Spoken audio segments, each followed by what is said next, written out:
नमस्कार दोस्तों। पिछली वीडियो में हम ग्रहों के बलों के बारे में बात कर रहे थे।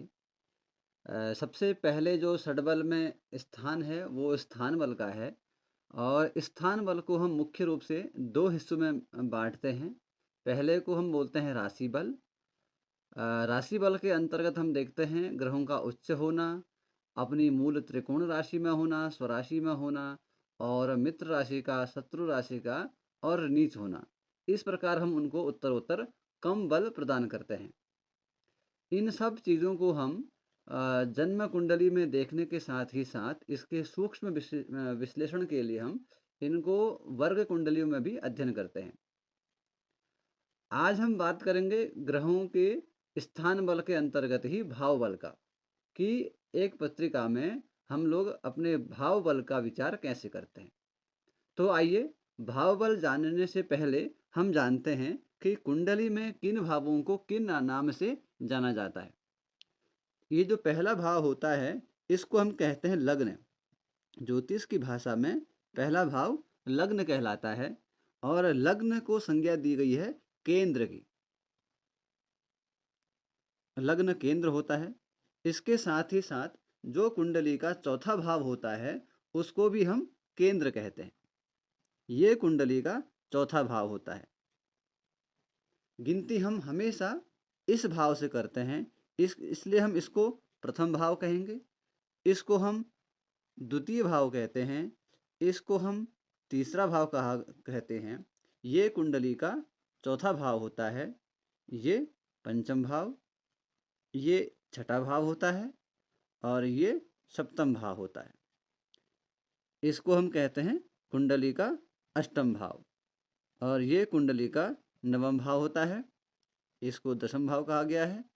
ये एकादश भाव है और ये द्वादश भाव कुंडली का कहा जाता है। कुंडली किसी की भी हो, सभी की पत्रिका में भावों की गणना इसी तरह से करेंगे।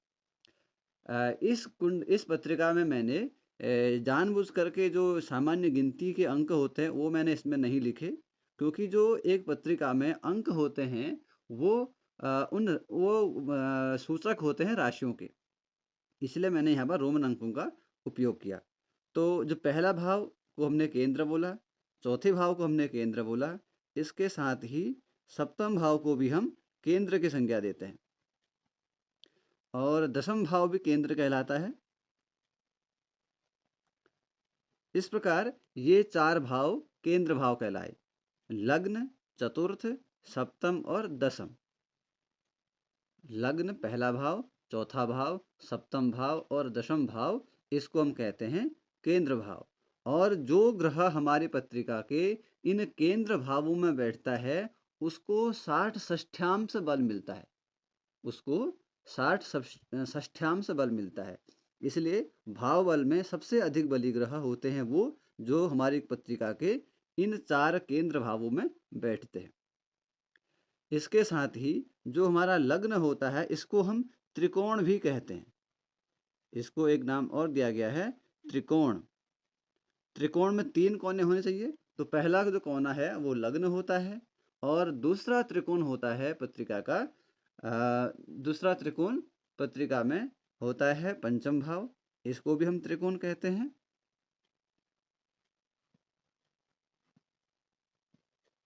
और तीसरा त्रिकोण होता है पत्रिका में नवम भाव।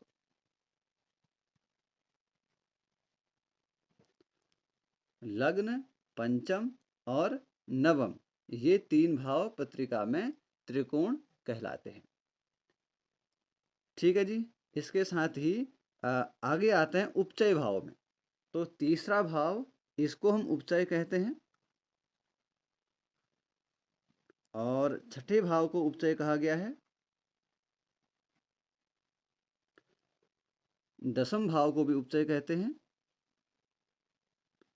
और एकादश भाव भी उपचय भाव कहलाता है। और ये जो उपचय भाव हैं, ये इन भावों में पत्रिका में जो क्रूर ग्रह होते हैं, जो पाप ग्रह होते हैं, उनके बैठने को अच्छा माना जाता है। जैसे कि सूर्य है, मंगल है, शनि और राहु यदि हमारी पत्रिका के इन भावों में बैठते हैं तो वो हमारी पत्रिका के लिए अच्छे होते हैं, क्यों? क्योंकि ये भाव हमारे पत्रिका में परिश्रम को दिखाते हैं, संघर्षों को दिखाते हैं और वो ग्रह बल युक्त होते हैं, परिश्रम युक्त होते हैं, इसलिए इन भावों में बैठना उनका अच्छा माना जाता है। केवल पाप ग्रहों को इन भावों में बैठना बहुत शुभ माना गया है। इसके साथ ही हम आगे बात करते हैं धन भावों की। तो ये जो हमारा दूसरा भाव होता है पत्रिका में, इसको हम धन भाव कहते हैं और 11वां भाव ये, इसको हम कहते हैं हमारा आय भाव। इसलिए हम इसको भी धन भाव के अंतर्गत ही रख लेते हैं। हमेशा गिनती हम लग्न से करेंगे, तो लग्न से ये प्रथम भाव हुआ, ये द्वितीय भाव हुआ, तो तीसरा, चौथा, पांचवा, छठा, सातवां, आठवां, नवां, 10वां, 11वां, इसलिए दूसरा और 11वां भाव धन भाव कहलाए।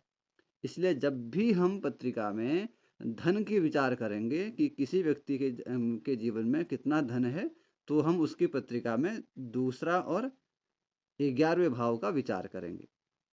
आगे देखते हैं एक और श्रेणी है भावों की, उसको हम कहते हैं त्रिषडाई। मतलब पत्रिका का तीसरा भाव, ये तीसरा भाव और ये छठा भाव और ये 11वां भाव, त्रिषडाई के अंदर इसको हम रखते हैं। 3, 6 और आय, इन ये भाव भी अच्छे माने जाते हैं परिश्रम के लिए। हालांकि इन भावों की संख्या जो संज्ञा उतनी अच्छी नहीं दी गई है, फिर भी ये उतने बुरे भी नहीं होते हैं। इनको एक सामान्य श्रेणी में हम रखते हैं। इसके बाद हम फिर आते हैं दुस्थानों में, त्रिक भावों में। दुस्थान मतलब जो कुंडली के बुरे भाव होते हैं।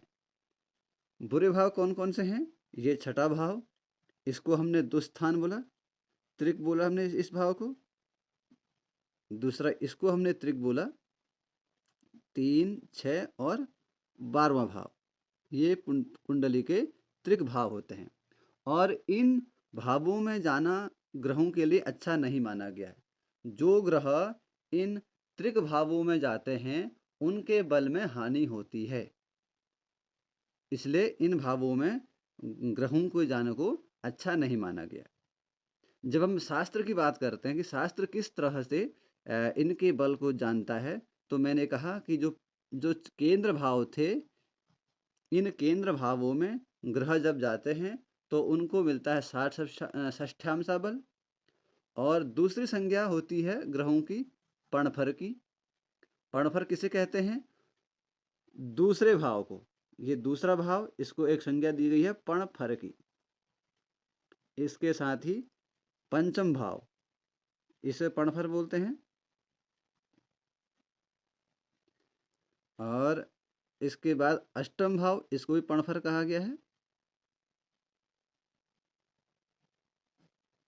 और 11वां भाव, ये भी पणफर होता है। ध्यान दीजिएगा, ये चारों जो पणफर हैं, ये केंद्र के अगले भाव हैं। हमारी पत्रिका में केंद्र से जो अगले भाव हैं, इसको हमने संज्ञा दी है पणफर की। केंद्र से अगला भाव मतलब जब हम ग्रहों के बल की बात कर रहे हैं तो केंद्र को 60 षष्ठ्यांशा बल मिलते हैं और पणफर को मिलते हैं 45 षष्ठ्यांशा। 45 षष्ठ्यांशा बल मिलेगा जो ग्रह पत्रिका के पणफर भावों में बैठेंगे। एक तीसरी संज्ञा दी गई है भावों को, वो दी गई है आपोक्लिम की, यानी कि केंद्र से पिछले भाव। जैसे ये एक केंद्र है, इससे पिछला भाव तीसरा भाव बनता है, इसलिए पहला पणफर तीसरा है। और दूसरा केंद्र ये है, इससे पिछला भाव ये होता है। इसको भी हमने आपोक्लिम बोल दिया, आपोक्लिम। और इस केंद्र से पीछे ये वाला हाउस है, इसको भी हमने आपोक्लिम बोला। और इस केंद्र से पिछला भाव ये हाउस होता है, इसलिए हमने इसको भी नाम दिया आपोक्लिम का।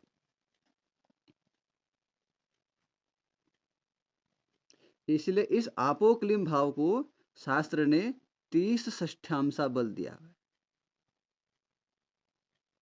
जो ग्रह पत्रिका के त्रिकेंद्र में बैठेंगे उनको 60 अंक मिलेंगे।